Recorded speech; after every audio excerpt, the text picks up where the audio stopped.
There was this part of Dallas that's called Deep Ellum, and all they had were these big empty warehouses. So my friends and I were looking for a spot to throw a real party where we can make some money. So what we would do, we found this place that stored Chuck E. Cheese characters, and it was just really crazy and insane. And we cleaned it all up, rented it for $300 a month for a couple months, and we started throwing these life in a warehouse parties where we would buy these kegs. And we would, when a guy would, well, first, our deal was we would print up business cards. There were pink business cards, and we would print thousands of them. So we handed to girls, and it had the time and the address and the date and all that kind of stuff. And we had white business cards where we handed to like 100 dudes. That's it, 100 business cards. And so we knew there'd be thousands of women, and it was $20 to get in. And the guys got a cup for the beer, and the girls got a $10 bottle of Frizzle-Net champagne. And every single girl that came in got one. I mean, I don't even know how many hundreds of bottles. When it was all said and done, we had collected 40 grand and made like $35,000 off of it. You're talking about a night, a weekend? What in a night, in one single night. I never thought I was going to work again. I'd made a ton of money in the stock market. I was worth $20+ million. Life was good.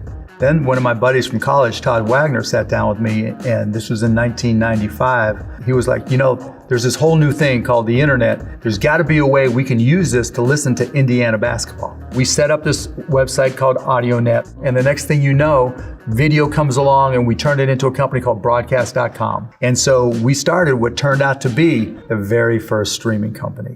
On July 18th, 1998, we went public, and we're guessing, what's the stock going to open at? And I was the high. I'm thinking $33.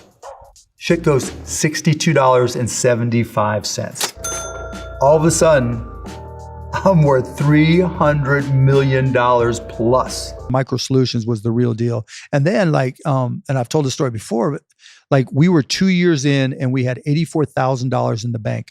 And we did, just like a normal business, we would have, we would do our accounts payable, and then we put the accounts payable in the envelope back before everything was just automated. And then we just give it to, a girl who did part-time work for us and said, take it to the post office. No big deal, right? Well, I get a call from the bank. And, Texas banker, sir, we have this young lady that just went through the drive-through, and she cashed these checks. I'm like, what?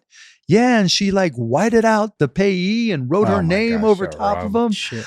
And I'm like, you didn't let her cash them? Well, of course we did. We're a bank, son. What do you think we do? 82 of the $84,000 that we had, gone. So how do I manage my work-life balance now? It's easy. I'm rich. I do whatever I want. If I want to play with my kids, I play with my kids. If I travel, I jump on my plane. It really depends on where you are in your life.